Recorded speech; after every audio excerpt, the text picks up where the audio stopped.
আসসালামু আলাইকুম। আশা করছি সবাই ভালো আছেন। আমি আজকে আহ, মশলা তৈরি করা দেখাবো।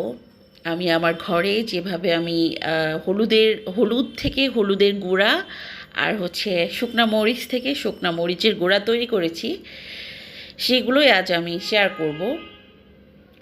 আমি বাজার থেকে ফ্রেশ হলুদ কিনে নিয়ে আসছিলাম, তো তারপরও আমি এটা ধুয়ে নিচ্ছি একদম ফ্রেশ করে।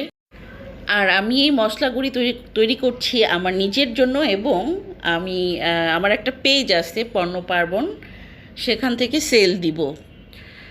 আসলে এখন কেউ যদি আমাকে প্রশ্ন করে যে আমি আপনার প্রোডাক্টটা কেন নিব, এটার বিশেষত্ব কী, তখন আমি এক কথাই বলবো, আমি যে প্রোডাক্টটা বিশেষ করে আমি ধরুন হলুদের গুঁড়াটা সেল দিচ্ছি, এটার একমাত্র বিশেষত্ব হচ্ছে আমি এটা স্বাস্থ্যসম্মত উপায়ে ফ্রেশ জায়গায় ক্লিন করা থেকে শুরু করে ইচ অ্যান্ড এভরি কাজগুলো খুবই যত্ন নিয়ে করেছি এবং খুবই হাইজিনিক উপায়ে করেছি। যেমন আমি উদাহরণস্বরূপ বলতে পারি, এই যে আমি হলুদটা ধুচ্ছি, এটা হচ্ছে আমার রান্নাঘরের কাউন্টার।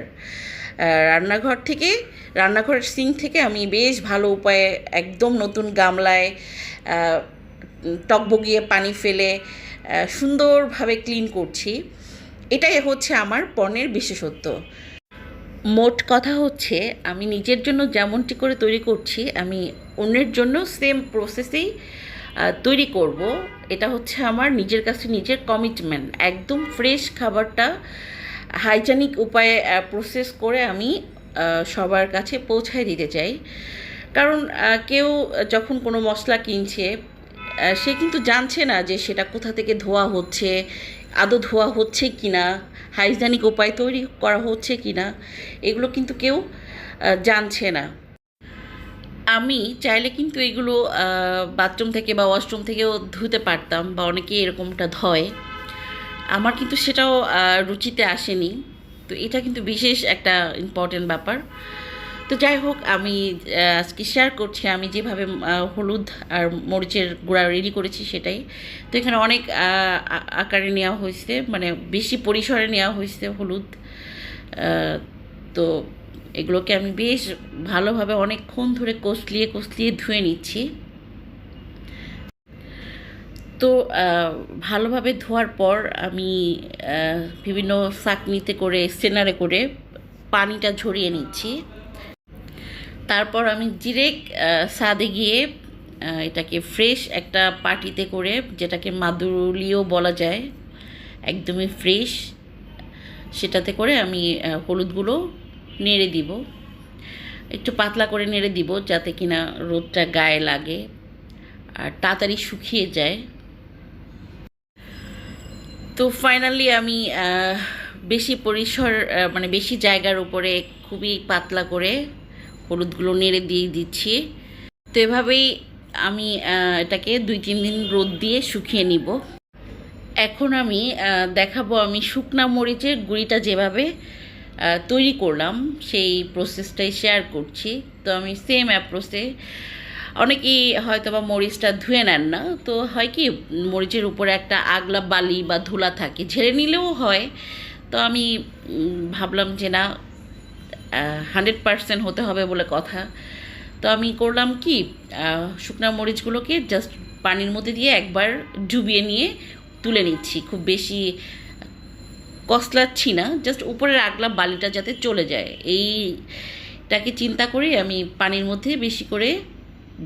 মধ্যে আমি এটাকে একবার করে একটু ধুয়ে উঠিয়ে নিচ্ছি আর কি। যাই হোক, আশা করি বোঝাতে পারছি। তারপর আমি সেম অ্যাপ্রোচে ছাদে গিয়ে পাতলা করে নেড়ে দিব যাতে কিনা রোদে শুকিয়ে যায় তাড়াতাড়ি। তো ফাইনালি আমি মরিচগুলো নেড়ে দিলাম, পাশাপাশি হলুদ আর মরিচটা শুকিয়ে নিচ্ছি। যদিও দুইটা কাজ আমি 2 দিনে করেছি, তো আমি একসাথে ব্যাপারটা শেয়ার করলাম। ওদিক থেকে হলুদ কিন্তু আমার প্রায় শুকিয়ে গিয়েছে, আর এদিক থেকে মরিচটা আমি আজ নেড়ে দিলাম। আকাশের রোদের তাপমাত্রা বেশ ভালো, শুকিয়ে যাবে। তো যাই হোক, আমি নেড়ে দিলাম। তো এভাবেই আমি হলুদ মরিচটাকে 2-3 দিন করে রোদে দিয়ে একদম ঝরঝর করে শুকিয়ে নিয়েছি। তো এখন যেটা করলাম ফাইনালি, আমি আজ গুঁড়ি করব। তো গুঁড়ি করার আগে যেটা করেছি, হলুদগুলো এবং মরিচগুলো বোটা ছাড়িয়ে নিয়ে আমি আরেকবার শেষবারের মতো রোদে দিচ্ছি। তো এমনিতেই রোদে মানে খুবই রোদ হয়েছিল, মানে মচমচ হয়ে যাওয়া যেটাকে বলে সেটা হয়ে গিয়েছিল। তারপর আমি জাস্ট ভাঙাবো সেই উদ্দেশ্যে আরবার একটু হালকা করে রোদ লাগাচ্ছি গায়ে। আর শুকনো মরিচগুলো যেটা করেছিলাম, বোটা ফেলে দিয়েছিলাম, বোটা ফেলে দিয়ে ফাইনাল একটা রোদ দিয়ে আজ আমি এগুলোকে ভাঙিয়ে নিব। তো একটু দেখিয়ে দিচ্ছি আমি মরিচটাকে যেভাবে রেডি করলাম। খুবই হালকা করে পাতলা করে নেড়ে দেওয়া হয়েছে। আর এই হচ্ছে মরিচ, বোটা ফেলে দেওয়া হয়েছে। আর মরিচটা খুব ঝালালা মরিচ ছিল। তো দেখতেই কিন্তু চোখের দেখাতেই কিন্তু দেখা যাচ্ছে খুবই ফ্রেশ, ক্লিন। হ্যাঁ, তো এইটাই হচ্ছে মনের শান্তি। কারণ মানে হাইজেনিক ব্যাপার স্যাপার কিন্তু বিশাল একটা ব্যাপার, মেনটেন করাটাও খুব কঠিন। তো আমি আমার পক্ষ থেকে 100% দেওয়ার চেষ্টা করেছি। তো যাই হোক, আমি খুব হালকা করে নেড়ে দিচ্ছি দুইটাই। তো আমি প্রায় 2 ঘন্টার মতো রোদ লাগিয়ে ফাইনালি তুলে নিচ্ছি মেশিনে নেওয়ার জন্য। তো শেয়ার করলাম একটু। একদম কি বলবো, রোদ হয়ে গা টাচ করলেই মনে হচ্ছিল যে ভেঙে যাচ্ছিল, এত রোদ হয়েছে। তো মেশিনে নেওয়ার আগে তুলে নিচ্ছিলাম আর কি।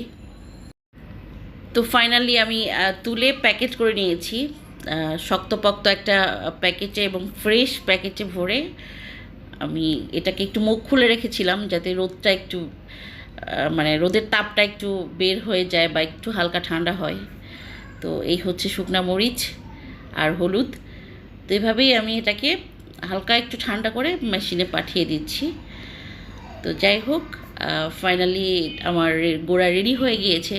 আমি ভাঙিয়ে এনে আবার সেই মুখটাকে মানে ছড়িয়ে দিয়ে ফ্যানের নিচে ঠান্ডা করে নেব। আর প্রপার ঠান্ডা না করার অবধি আমি কিন্তু কোনো কন্টেনারে ভরবো না। প্রপার ঠান্ডা করেই আমি তারপর মশলার গুঁড়ি দুইটা ফ্রেশ কন্টেনারে রেখে দিয়েছিলাম। তো ফাইনালি আমি আর একটু কাছ থেকে দেখিয়ে দিচ্ছি আমার নিজের তৈরি করা গুঁড়িটার কালারটা। হ্যাঁ, জাস্ট চোখ জুড়িয়ে যাচ্ছে। আশা করছি সবার ভালো লাগবে। তো যাই হোক, আমার ভিডিওটি যদি ভালো লাগে প্লিজ চ্যানেলটি সাবস্ক্রাইব করবেন, পাশে থাকা বেল আইকন ক্লিক করে রাখবেন পরবর্তী আপডেট পাওয়ার জন্য। সবার জন্য অনেক অনেক শুভকামনা। আল্লাহ হাফিজ সবাইকে।